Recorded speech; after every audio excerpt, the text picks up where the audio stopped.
Hi everyone, my name is Ruby Matas and I'm with Teens in the Driver's Seat. Did you know that car crashes is a leading cause of injury and death for youth? As part of the Top Teen Driving Risk series, I'm here to do a presentation about pedestrian and bike safety. So let's get this presentation started. At the end, please take our short quiz to see how much you've learned. Now I'm going to share my screen.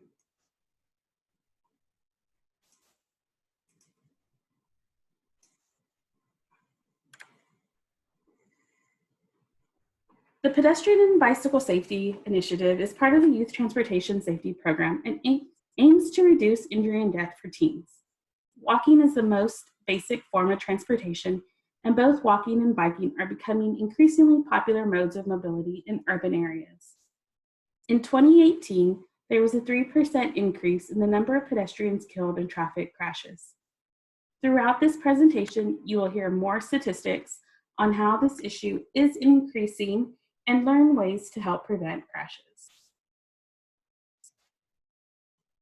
At some point in the day, everyone is a pedestrian.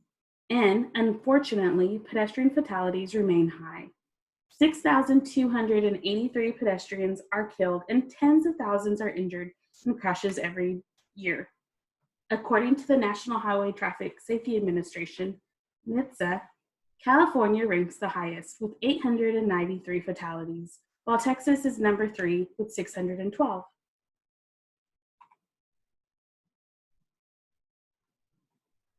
According to the National Highway Traffic Safety Administration, 73% of pedestrian fatalities occurred when crosswalks were not utilized.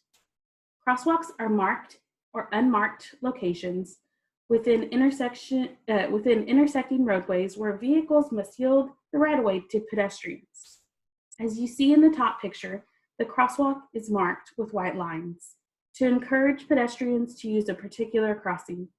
At all crosswalks, both marked and unmarked, it is the pedestrian's responsibility to be cautious and alert before starting to cross the street.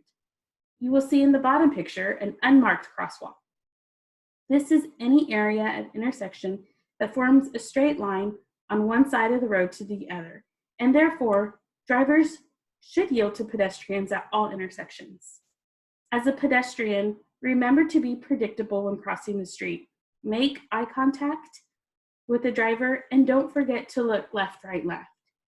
Also, whenever possible, cross streets at crosswalks or intersections. This is where drivers will most likely expect pedestrians to cross.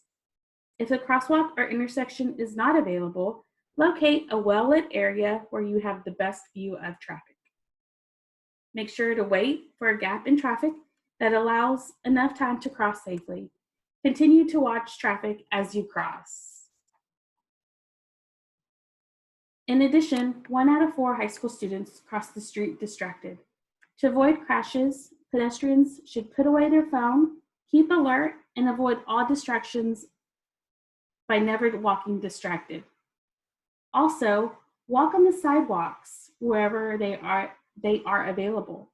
If there is no sidewalk, walk facing traffic and as far from traffic as possible. Utilizing sidewalks decreases crashes by 90%. Can you guess what time of day the most pedestrian crashes occur? If you guess nighttime, you're right. 3/4 of all pedestrian deaths occur between 7 p.m. and 7 a.m. when it's dark. Of course, drivers have low visibility at night, so pedestrians need to ensure that drivers see them. If you find yourself walking or running in the evening, be sure to wear reflective gear. Turn on your flashlight on your phone. Additionally, watch for cars entering or exiting driveways or backing up in parking lots. Bicyclists have the same roles and responsibilities as vehicles. 857 cyclists were killed and tens of thousands were injured in vehicle-related crashes. Florida leads the nation with the most bike crashes, and Texas comes in 3rd. These are not rankings that a state wishes to be on. So the next couple of slides will present the issue and ways to avoid crashes. Regardless of the time of year, most bicyclist deaths happen at night between 6 p.m. and 9 p.m. Just like if you were walking at night, we suggest to wear reflective gear and use a light. Wear equipment to protect you and make yourself more visible to others. Wear bike helmets, bright colored clothing during the day, reflective gear at night. Also ensure that your bike has a white front light and a red rear light so that you have reflectors on your bike. Remember, at night there is low visibility. In 82% of the crashes, the bicyclist was struck by the front end of a vehicle. So make sure you are predictable and you're using hand signals to indicate which direction you are going. Most bicycle crashes happen in urban areas. Plan your route before your journey. Choose your route that has less traffic and slower speeds. Also, ride in the same direction as traffic. If there is a bike lane, ride in the bike lane if at all possible. Obey traffic lights, signals, and signs. Helmet use has been estimated to reduce the odds of head injury by 50% and the odds of head, face, or neck injury by 33%. Not all states have a helmet law, so be sure to check with your state to see if you have one. In Texas, it is not a law, but highly recommend for maximum protection. It is also important to change your helmet if it has been damaged or involved in a crash. Be sure to wear a properly fitted helmet. So now let's test your knowledge of road signs. Here are a couple of road signs you see often, but do you know what they are? If you're using this activity for a classroom activity, please pause the presentation now. Spoiler alert, the next slide has the answers.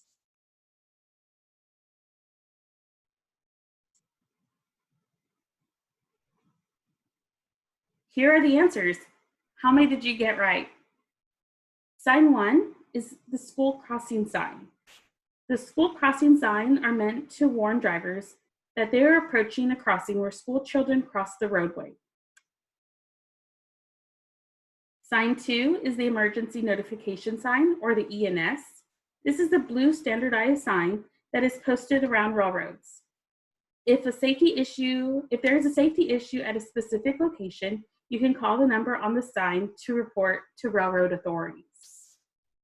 Sign 3 is a bicycle crossing sign. This provides you with an early warning that the road you are traveling on will have a bicycle crossing up ahead. Slow down, be on the lookout for cyclists entering and exiting roads. Remember the rules of sharing the road with cyclists and drivers. Sign 4 is a pedestrian crossing sign.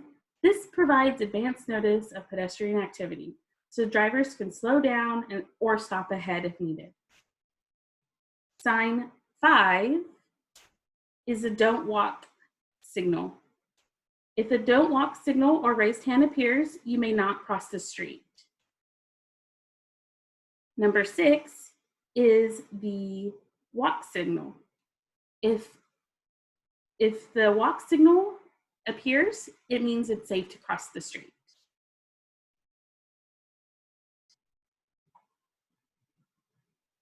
We do have additional trivia challenges if you want to test your pedestrian and bike knowledge.